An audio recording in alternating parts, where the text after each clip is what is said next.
नमस्कार विद्यार्थी मित्रांनो, कॉम्पिटिटिव्ह वर्ल्ड एमपीएससी यूपीएससी या युट्यूब चॅनलमध्ये आपल्या सर्वांचे पुन्हा एकदा स्वागत. विद्यार्थी मित्रांनो, आगामी 11 ऑक्टोबर 2020 रोजी जी पीएसआय, एसटी आणि एएसओ या 3 पदांसाठी आयोगामार्फत जी संयुक्तिकरित्या पूर्व परीक्षा राबवली जाणार आहे, या पूर्व परीक्षेसाठी आपल्याला नेमक्या कोणत्या पुस्तकांचा वापर इथून पुढे करणं अपेक्षित आहे, जेणेकरून आपल्याला जास्तीत जास्त योग्य पद्धतीत नियोजनबद्ध अभ्यास होऊ शकेल, याविषयी आपण या व्हिडिओच्या मार्फत चर्चा करणार आहोत. विद्यार्थी मित्रांनो, ऑक्टोबर महिन्यामध्ये जो काही पूर्व परीक्षेचा भाग आहे याच्यासाठी कालावधी सीमित राहिलेला आहे आणि जर पुस्तकांचा विचार केला तर आपल्याला या पुस्तकांसाठी प्रत्येक विषयाचा अभ्यासक्रम थोडक्यात समजावून घेणं गरजेचं आहे. तर आपल्याला माहिती आहे की हा जो काही पूर्व परीक्षेचा भाग आहे तो एकूण 7 घटकांनी बनलेला आहे.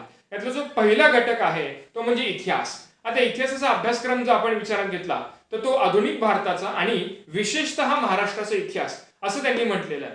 आता मग याच्याविषयी जर पुस्तक बघायची म्हटली तर सगळ्या विद्यार्थ्यांनी इयत्ता 5वी, 8वी आणि 11वीची जी काही क्रमिक पुस्तकं आहेत ती योग्य पद्धतीत करणं गरजेचं आहे. कारण की आतापर्यंत आलेल्या आयोगाच्या प्रश्नांवरून असं दिसून येतं की क्रमिक पुस्तकांवरती देखील आयोगाचा भर आहे. दुसरा महत्वाचा मुद्दा, आधुनिक भारताचा इतिहास जयसिंगराव पवार करू शकता किंवा मग समाधान महाजन, या दोन्हींपैकी एक तुमच्या सोयीनुसार तुम्ही करू शकता. आणि महाराष्ट्राचा इतिहास डिटेलमध्ये जर आपल्याला योग्य पद्धतीत बघायचा असेल तर कठारे किंवा गाठाळ दोन्हींपैकी एक, एवढी जरी सीमित पुस्तके ठेवून त्याला वारंवार रिव्हिजन दिली तर आपल्या इतिहासाचा अभ्यास परिपूर्ण होऊ शकतो. मात्र त्याला रिव्हिजन देणं हे अनिवार्य आहे. दुसरा महत्वाचा मुद्दा कोणता आहे किंवा दुसरा घटक जो आहे तो म्हणजे भूगोल. आता भूगोलाच्या बाबतीत अभ्यासक्रम आयोगामार्फत कसा स्पेसिफाय करण्यात आलेला आहे तर कंसात त्यांनी अगोदरच स्पेसिफाय केलेलं आहे महाराष्ट्राच्या भूगोलाच्या विशेष अभ्यासासह. म्हणजेच या ठिकाणी उमेदवारांनी अभ्यास करत असताना महाराष्ट्रावरती भर देणं अपेक्षित आहे. यामध्ये पृथ्वी, जगातील विभाग, हवामान, अक्षांश, रेखांश, महाराष्ट्रातील जमिनीचे प्रकार, पर्जन्यमान, प्रमुख पिके, शहरे, नद्या, उद्योगधंदे या सगळ्या घटकांचा समावेश या अभ्यासक्रमामध्ये आयोगामार्फत केलेला दिसतो. आता या ठिकाणी भूगोलाच्या बाबतीत एक महत्वाचा मुद्दा मी या ठिकाणी मांडणार आहे. सगळ्या उमेदवारांना मी एक गोष्ट निश्चित सांगतो की गतवर्षीच्या प्रश्नपत्रिकांवरून आपल्याला असं निदर्शनास येत आहे की भूगोलाच्या बाबतीत जवळपास 70% प्रश्न हे फिरून हे क्रमिक पुस्तकातून आलेले आहेत आणि बरेचसे उमेदवार क्रमिक पुस्तके करताना टाळाटाळ करतात. त्यामुळे प्रत्येक उमेदवारांनी निशंकपणे इयत्ता 5वी पासून 12वी पर्यंतची जी काही क्रमिक पुस्तके आहेत ही योग्य पद्धतीत करणं अपेक्षितच आहे. जोपर्यंत ही पुस्तके तुम्ही करत नाही तोपर्यंत कोणत्याही संदर्भ साहित्याला तुम्ही हात लावणे हे उचित ठरत नाही. त्यामुळे इयत्ता 5वी ते 12वी आणि ही वारंवार करणं अपेक्षित आहे. अगदी मी असं म्हणेन की परीक्षेच्या अगोदर देखील तुम्ही क्रमिक वरती भूगोलाच्या बाबतीत तरी नजर टाकणं अपेक्षित आहे. यानंतर तुम्हाला जर संदर्भ वेगळे वापरायचे असतील तर भारताचा भूगोल एबी सौदी सरांचा वापरू शकता. महाराष्ट्राचा भूगोल वापरायचा असेल तर एबी सौदी सरांचा वापरा किंवा मग खतीब जे के सागर पब्लिकेशन्स आहे दोन्हींपैकी एक कोणतंही वापरलं तरी चालू शकेल.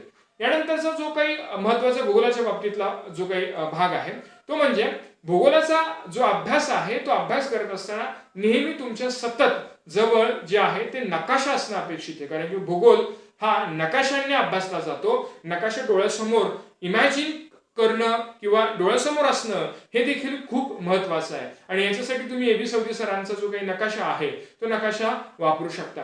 त्याच पद्धतीत तिसरा जो घटक आहे तो म्हणजे अर्थ व्यवस्था म्हणूयात आपण. अर्थव्यवस्थेमध्ये 2, भारतीय अर्थव्यवस्था आहे आणि शासकीय अर्थव्यवस्था आहे. याच्यामध्ये तुम्ही रंजन कोळंबे सरांचं पुस्तक व्यवस्थितरित्या केलं तर तुमचा अभ्यास या ठिकाणी योग्य पद्धतीत होऊ शकतो. मात्र अर्थव्यवस्थेला दैनंदिन चालू घडामोडीची जोड देखील देणं गरजेचं आहे. अर्थशास्त्राच्या जे काही कॉन्सेप्ट आहेत त्याच्या संदर्भात नवीन चालू घडामोडी कोणत्या घडत आहेत का याविषयी देखील तुम्ही डोळसपणे त्या ठिकाणी नजर टाकणं गरजेचं आहे. यासाठी तुम्ही मॅगझिनचा किंवा वर्तमानपत्राचा वापर डे टू डे लाईफ मध्ये करू शकता. त्याच्यानंतरचा जो काही चौथा घटक आहे तो म्हणजे नागरिकशास्त्र. नागरिकशास्त्राचा अभ्यासक्रम असं स्पेसिफाय केलेला आहे भारताच्या घटनेचा प्राथमिक अभ्यास, राज्य व्यवस्थापन प्रशासन आणि ग्राम व्यवस्थापन प्रशासन. म्हणजेच या ठिकाणी तुम्हाला जर पुस्तक सूची प्रॅक्टिकल द्यायची म्हटली इथून पुढच्या दिवसांमध्ये, क्रमिक तुम्ही अगोदर केली असेल मात्र या ठिकाणी 2 ते 3 महिन्यांमध्ये क्रमिक आता पुन्हा वाचायची काही राज्य व्यवस्थेच्या बाबतीत काही गरज उरत नाही. मात्र तुम्ही याच्यासाठी भारतीय अर्थव्यवस्था रंजन कोळंबे सरांचं किंवा मग पंचायत राज किशोर लवटे सरांचं पुस्तक जर दोन्ही व्यवस्थित केलीत तर या ठिकाणी तुमचा अभ्यास योग्य पद्धतीत होऊ शकतो. यानंतरचा पाचवा महत्वाचा घटक सामान्य विज्ञान.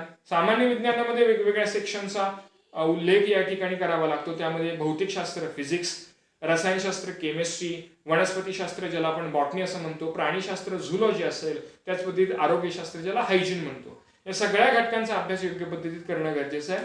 याच्यासाठी पुन्हा एकदा विज्ञानाच्या बाबतीत भूगोलासारखंच क्रमिक पुस्तकांचा वापर वारंवार करणे गरजेचे आहे. अगदी मी असं म्हणेन की परीक्षेच्या अगोदर देखील 8वी 9वी 10वीची क्रमिक पुस्तके तुम्ही सातत्याने वाचणं अपेक्षित आहे. ही पुस्तके झाल्यानंतर तुम्ही नवनाथ जाधव केसागर पब्लिकेशनचं पुस्तक वापरू शकता किंवा मग सचिन भस्के सरांचं पुस्तक देखील तुम्ही वापरू शकता. यानंतर सहावा घटक अति महत्वाचा रिझल्ट ओरिएंटेड घटक आहे, तो म्हणजे बुद्धिमत्ता चाचणी व अंकगणित.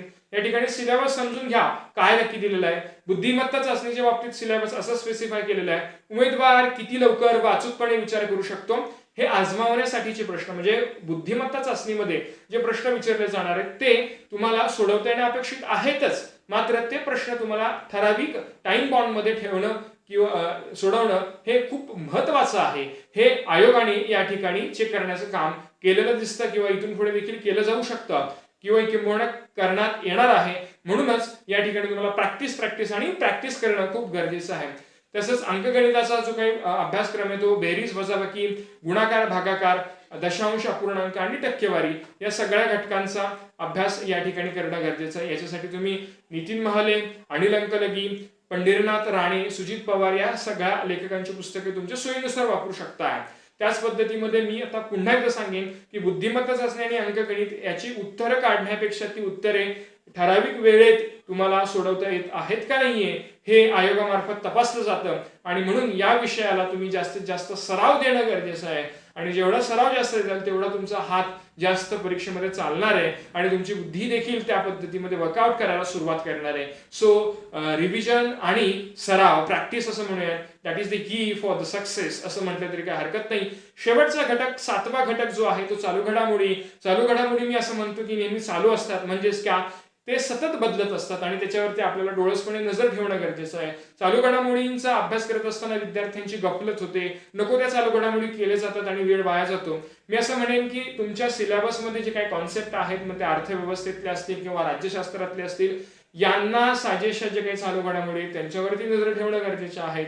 त्याच पद्धतीमध्ये सामान्य विज्ञानाच्या बाबतीत एखादा नवीन आजार असेल, रोग असेल, व्हायरस असेल, बॅक्टेरिया असेल, हे नवीन काय होत असेल तर त्याच्यावरचं व्हॅक्सिन असेल किंवा त्याच्यावरचं ड्रग्ज असेल, या सगळ्या गोष्टींचं चालू घडामोडीच्या अनुषंगाने तुम्हाला अभ्यास करावा लागतो. याच्यासाठी तुम्ही डेली वर्तमानपत्र, लोकसत्ता किंवा मटा म्हणूया आपण, हे फॉलो करू शकता. त्याच पद्धतीत मॅगझिन जे आहेत ते गव्हर्नमेंटचे मॅगझिन फॉलो करू शकता, ज्याच्यामध्ये लोकराज्य असेल, योजना असेल. त्याच पद्धतीमध्ये जे काही प्रायव्हेट आपण म्हणूया मॅगझिन, त्याच्यामध्ये पृथ्वी परिक्रमा वापरू शकताय. मात्र एखादं मॅगझिन वापरलं तर तेच कंटिन्युअसली दर महिन्याला वापरणं गरजेचे असतात आणि या पद्धतीत तुम्ही योग्य पद्धतीत अभ्यास करू शकता. टाइम हा सीमित राहिलेला आहे आणि मी पुन्हा एकदा सांगेन की तुम्हाला या सगळ्या विषयांच्या बाबतीत सराव करायचा आहे आणि जास्तीत जास्त प्रश्नांचा प्रॅक्टिस करायचा आहे आणि तुम्हाला वारंवार रिव्हिजन द्यायचे. ही त्रिसूत्री तुम्ही जर फॉलो केली तर 11 ऑक्टोबर 2020 रोजी जी काही पूर्व परीक्षा होणार आहे यामध्ये तुमचं यश निश्चित आहे. हा व्हिडिओ आपल्याला कसा आवडला तो मला कमेंट बॉक्समध्ये कमेंट लिहून कळवू शकता. या व्यतिरिक्त तुम्हाला काही शंका असतील, कोणतं गायडन्स हवा असेल तर तुम्ही कमेंट बॉक्समध्ये देखील त्याविषयी तुम्ही नोंद करू शकता. हा व्हिडिओ आवडला असल्यास नक्कीच लाईक करा, जास्तीत जास्त विद्यार्थ्यांपर्यंत शेअर करा, जेणेकरून हा विद्यार्थ्यांपर्यंत पोहोचल्यानंतर त्या विद्यार्थ्यांना याचा फायदा होईल आणि तुमच्या अभ्यासाला मी शुभेच्छा देतो. So lastly, thanks for watching.